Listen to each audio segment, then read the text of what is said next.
प्रारब्ध के अंदर जो दुख आपके ऊपर होते हैं, आपके ऊपर कष्ट आते हैं, ये 3 ताप के अंतर्गत भी होते हैं और प्रारब्ध के भी कष्ट होते हैं।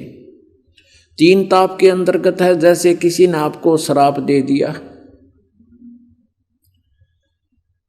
ये अध्यात्म कष्ट है आपके ऊपर, किसी ने श्राप दे दिया, किसी ने आपके ऊपर जंतर मंत्र कर दिया, गाल गलवा दी, कोई भूत प्रेत छोड़ दिए, ये इन भगवानों की भक्तियों से नहीं दूर हो सकते।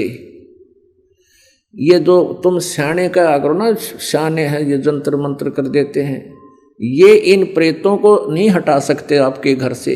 ये तो कंप्रोमाइज करा देते हैं आपका कि इनकी न्यू बना दो, मंडी बनवा दो, हैं ये फिर तुमने कष्ट ना के उधर रोज वहीं रहे, 2 दिन पाचे फिर उधमस्तार देते हैं, इसके 5 लत्ते भिजवा दो, वो कंप्रोमाइज करा देते हैं। और वो भी मूर्ख हैं जो भूत बन गए उनकी, क्योंकि वो पहले इंसान थे, उनमें वही आस्थाएं, वही साधन, वो क्रियाएं भरी पड़ी थी, उतनी बुद्धि उनके अंदर सीमित है, क्योंकि ये ऊपर का कवर ही छोटा है, अंदर सूक्ष्म शरीर में अंतःकरण में ज्यों की त्यों प्रेरणाएं, वही विचार, वही स्वभाव उनका बना रहता है। इन 3 तापों का कष्ट भी इन भगवानों से नहीं हट सकता। जैसे आप जी ने श्रीमद् भगवत गीता जी में अर्जुन को ज्ञान देते समय काल का संवाद सुना है, दूसरे अध्याय के 37 और 38 श्लोक में, कि अर्जुन तू युद्ध कर ले और तुझे कोई पाप नहीं लगेगा, तू तो केवल निमित्त मात्र है। और फिर जब महाभारत का युद्ध हो लिया और उसको युधिष्ठिर को बुरे बुरे सौपन आने लगे, अब उसने खाना पीना छूट गया और ऐसे आंखें होगी, ऐसे देख रहा, भयभीत सा होकर रात को बैठकर ऐसे डरा हुआ रहता है। राजगद्दी पर बैठा राजा की दुर्गति हो गई, क्योंकि लाखों लोग मरवा दिए उसने, और फिर बैठ कर वो राज कर रहा है। वो आत्माएं जो युद्ध में मारे गए, उनकी आत्माएं उसको कचोट रही थी, उसके सारे जंतर मंतर करा लिए, कोई आराम नहीं हुआ। फिर सोचा कि चलो गुरुजी के पास चलते हैं, क्योंकि श्री कृष्ण पांडवों के आध्यात्मिक गुरु थे। श्री कृष्ण जी के पास गए, तब उनको सारा हाल से अवगत कराया गया, परिचित कराया गया कि भाई को ऐसे ऐसे सौपन आ रहे हैं, ऐसा बुरा हाल हो रहा है। तब श्री कृष्ण जी ने बताया कि ये कारण जो है, ये आपके ऊपर जो आपत्ति आई है युधिष्ठिर पर, इसका कारण है कि आप जी ने महाभारत के युद्ध में जो बंधुघात किया, जो पाप किए, वो तुम्हें दुखदाई हो रहे हैं। इसका समाधान क्या है कि अश्वमेध यज्ञ करो और पृथ्वी के सभी पुण्य आत्माओं को आमंत्रित करो। जितने अधिक से अधिक व्यक्ति आवेंगे, भोजन खावेंगे, तुम्हारे पाप हल्के हो जाएंगे। तो उन्होंने सभी देवी देवताओं को, स्वर्ग के देवताओं तक भी आमंत्रित कर दिया, पृथ्वी के सभी संत, महर्षि, मंडलेश्वर और सभी को बुला लिया।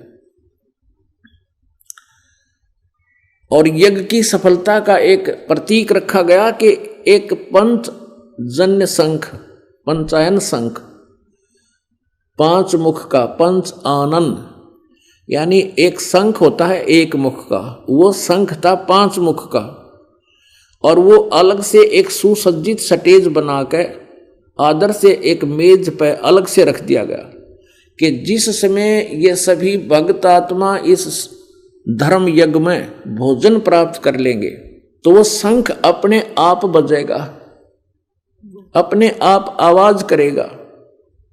तो समझ लेना कि आपका यज्ञ पूर्ण हो गया और आपके ये संकट निवारण हो जाएगा। ऐसा ही हुआ।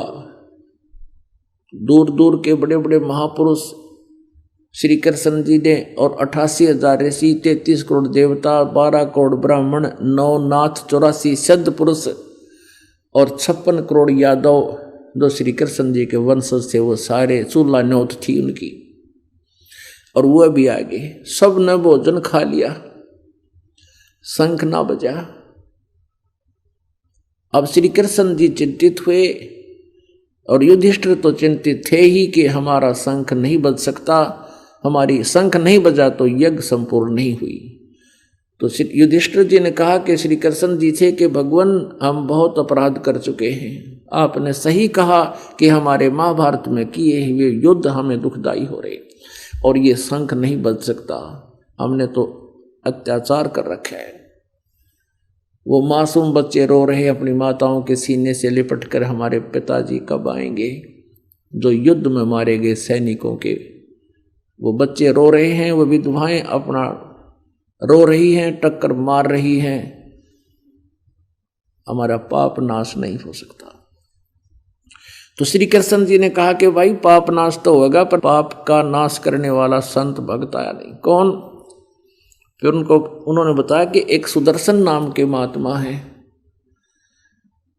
और वो पूरे संत के और सत भक्ति करने वाले साधक हैं, वो आवेंगे, भोजन पावेंगे तो तुम्हारे ये 3 ताप भी दूर हो जाएंगे।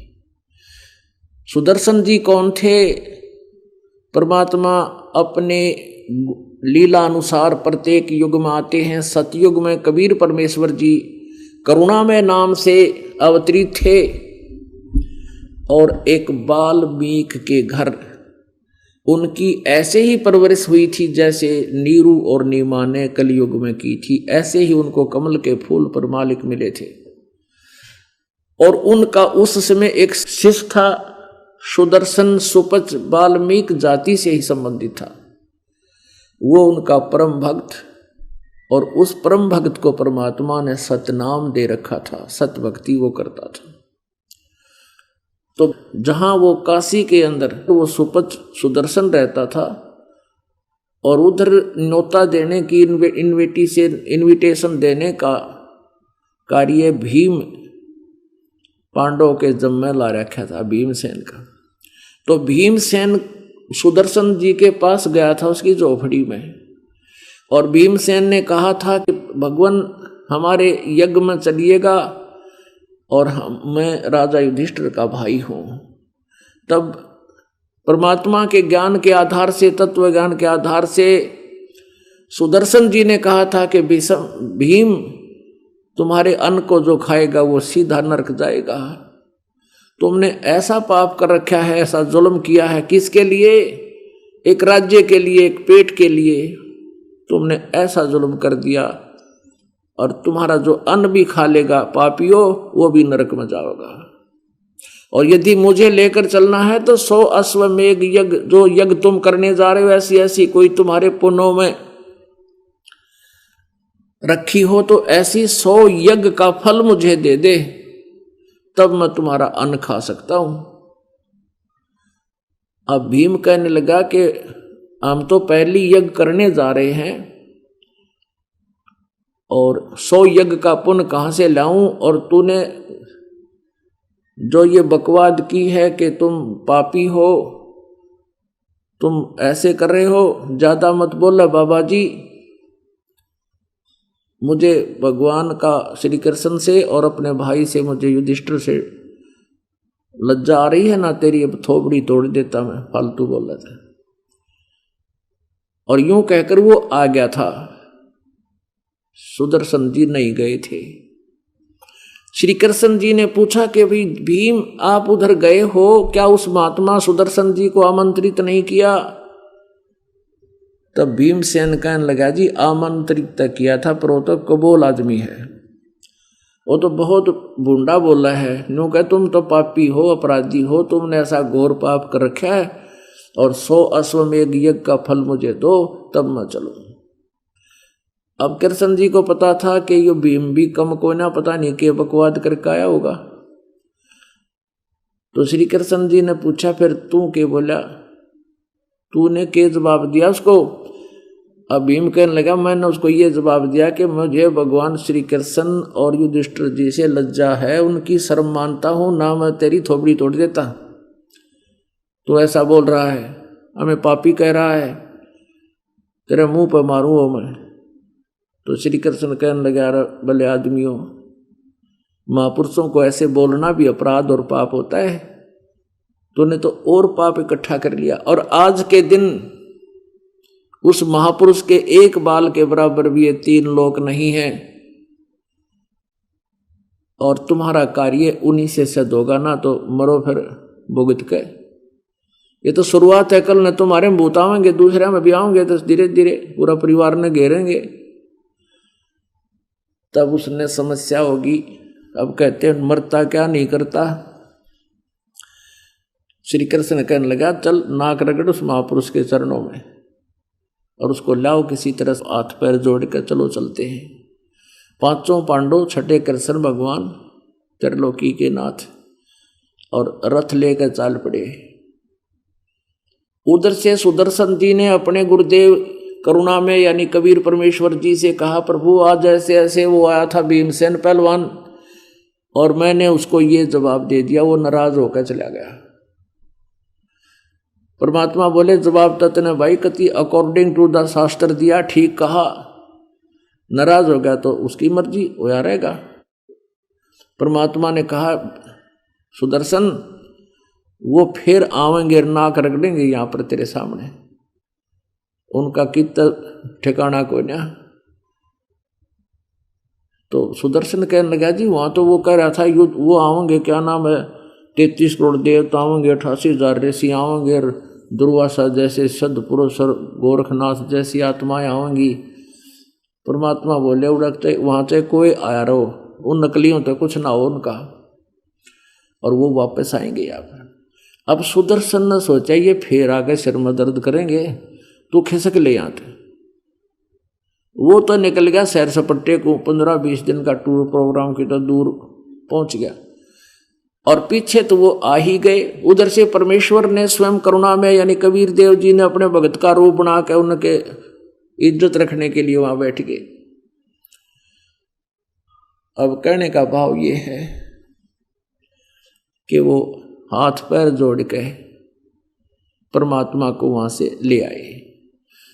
अब परमेश्वर ने कहा था कि भी मेरी एक शर्त है श्री कृष्ण जी से, मैं चल पड़ूंगा, जैसे कि कल तुझे बताया था, क्योंकि एज ए वो सुदर्शन रोल कर रहे हैं भगवान। अब कहा था कि कल ये आया था उस दिन भक्त पहलवान, मैंने इनसे कहा था कि 100 अश्वमेघ यज्ञ का फल मुझे संकल्प करो, तब मैं तुम्हारा आहार करूंगा। श्री कृष्ण जी ने कहा, परमात्मा आपकी वाणी है, क्योंकि ये वाणी अमृत वाणी सच्चिदानंद घन ब्रह्म की वाणी परमेश्वर ने 4 युगों में बोली है। ये यथार्थ ज्ञान 4 युगों में दिया है। श्री कृष्ण जी कह रहे हैं कि आप ही का आदेश है कि संत मिलन को चालिए तजमाया अभिमान, और जो जो कदम आगे रखे ओहे यज्ञ समान। ये परमात्मा आपका विधान है, आपका आदेश है कि संत मिलने को जब चले तो मान अभिमान त्याग कर जो दर्शनार्थ आता है उसको 1 कदम का फल 1 अश्वमेघ यज्ञ के तुल मिलता है। और हम अब ये 5 पांडव आज इनके अंदर अभिमान नाम का वस्तु नहीं, क्योंकि इनकी बेइज्जती होने लग रही, लाखों लोगों ने भोजन करा लिया, करोड़ों ने, फिर भी इनका काम नहीं बन रहा। आज ये कति विनम्र हैं, और मुझ दास से तो आप परिचित ही हैं, श्री कृष्ण जी कहते हैं। और वहां से लेकर यहां तक हमारे आने के जितने भी पुण्य बने हैं, आपके दर्शनार्थ आने के जो पुण्य बनते हैं संत के दर्शन के लिए, उनमें से 100 यज्ञ का फल आप रख लो, शेष हमारी झोली में डाल दो। अब परमात्मा तो उनका भाव देखना चाहते कि जब उनमें अभिमान होगा, सच्ची समर्पण नहीं होगा, सच्ची आस्था नहीं होगी, तो परमात्मा का भी लाभ उन्हें नहीं मिल सकता, परमात्मा के जाने से भी लाभ नहीं मिल सकता। इसलिए उनको विनम्र करना अति आवश्यक था। वो 5 पांडव तो कति विनम्र हो रहे थे, बिग्गी बिल्ली बन गए। अब परमात्मा को बैठाकर वो चल पड़े।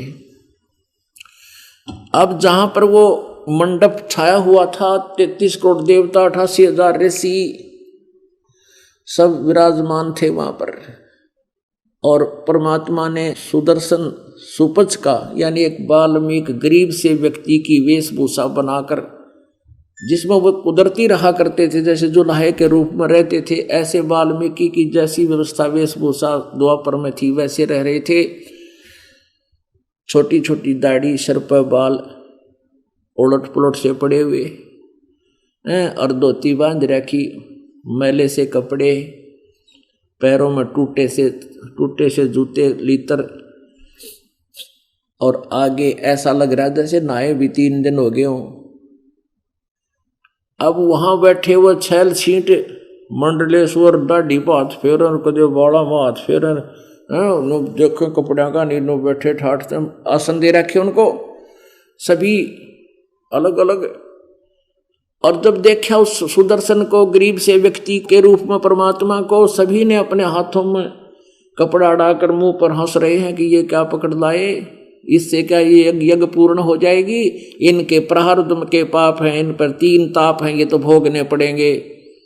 जैसे ये सब कथाएं सुनाते हैं, जैसे श्री विष्णु जी ने भी नारद के साप व श्री रामचंद्र रूप में आना पड़ा था, वो तो भोगना ही पड़ता है। ये साप नहीं कटा करते, ये 3 ताप भोगने ही पड़ते हैं, इनके पाप ज्यादा हैं।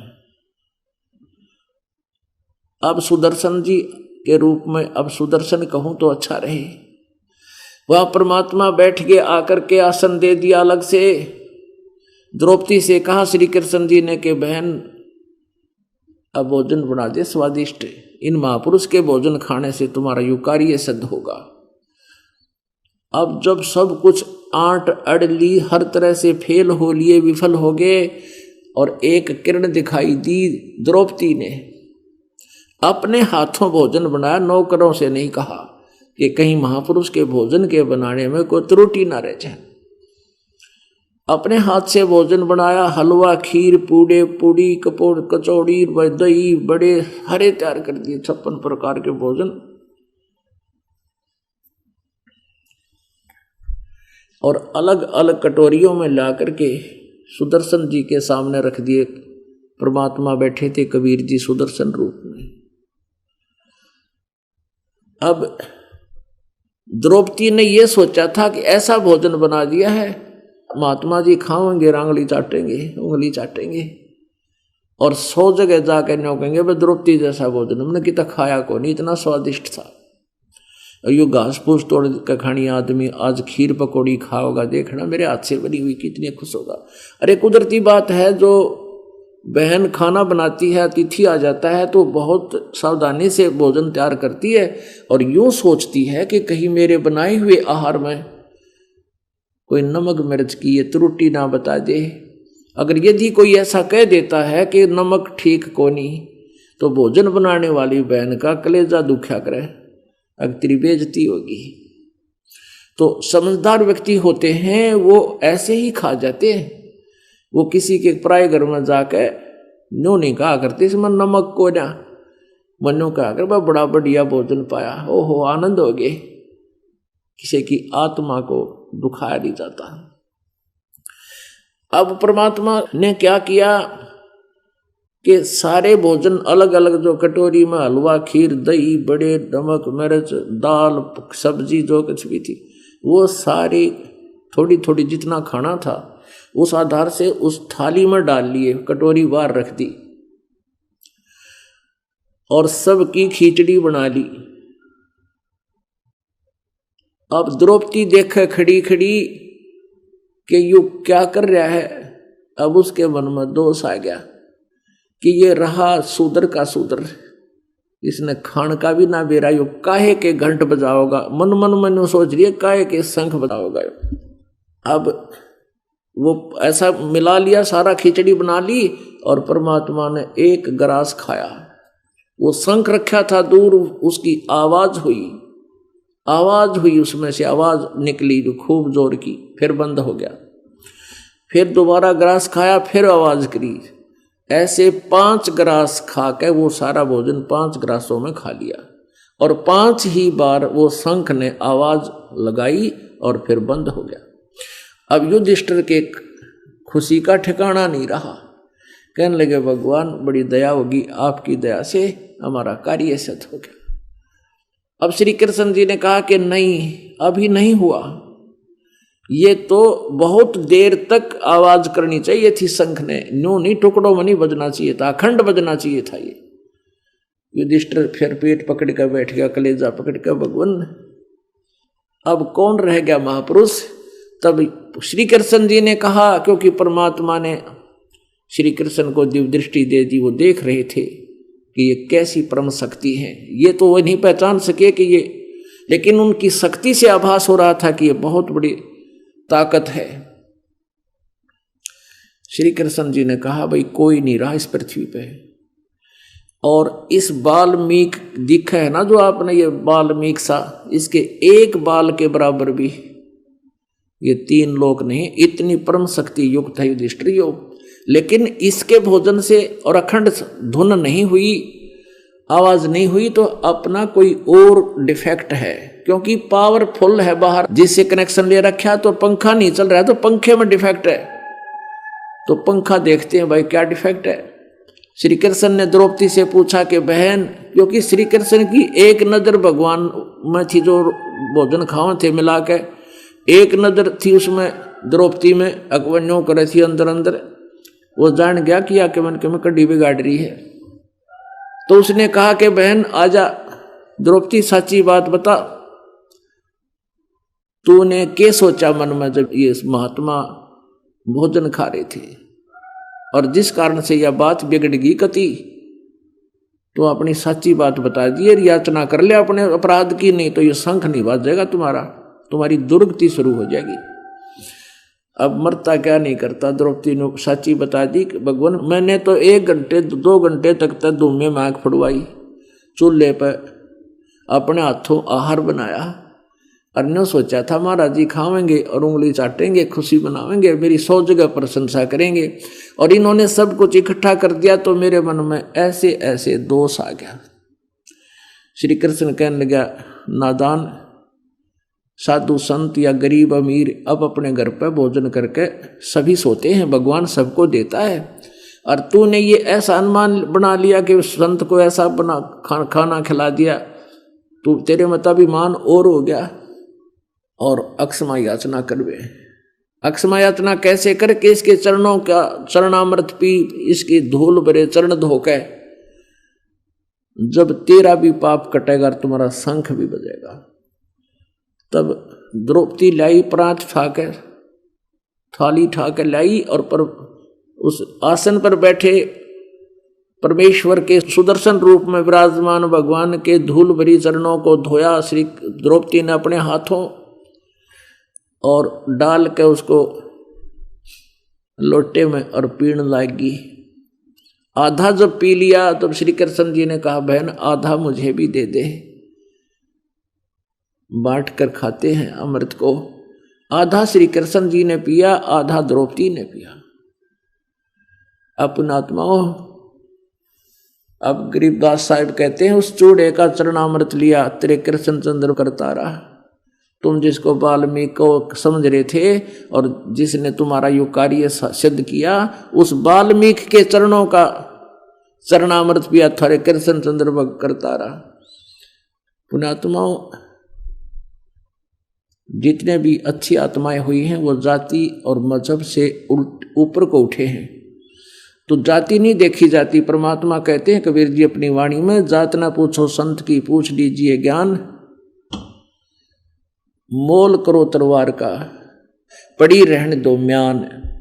अब जैसे तलवार तो मूल वस्तु है, म्यान एक अलग वस्तु है, तो म्यान के साथ हमने तलवार की आवश्यकता होती है, म्यान से लिंक नहीं। तो जाति से हमें कोई संपर्क नहीं होना चाहिए, संत के पास क्या अनमोल ज्ञान है उसको ग्रहण कर लेना चाहिए। तो कहने का भाव यह है कि फिर वो जब चरणामृत पी लिया द्रौपदी ने, और श्री कृष्ण जी ने अपने आप शंख ने आवाज की,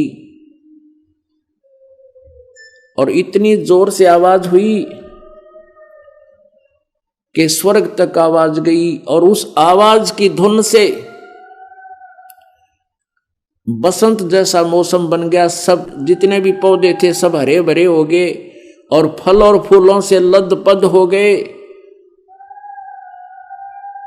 इस प्रकार उन पांडवों का वो 3 ताप भी नष्ट हुए। तुम कौन राम का जपते जापम, तात कटे नयति नुतापम। परमात्मा कहा करते तुम कौन भगवानों की भक्ति करते हो जिसे तुम्हारे 3 ताप भी नष्ट नहीं हो सकते। तो ऐसे ये समर्थ हैं कबीर परमात्मा, इनकी साधना से पुण्यात्माओं आपका पूर्ण मोक्ष भी होगा और यहाँ भी सुख होगा जब तक आप रहोगे, और सदा सुखी हो जाओगे सतलोक में जाकर। बोलो सतगुरुदेव।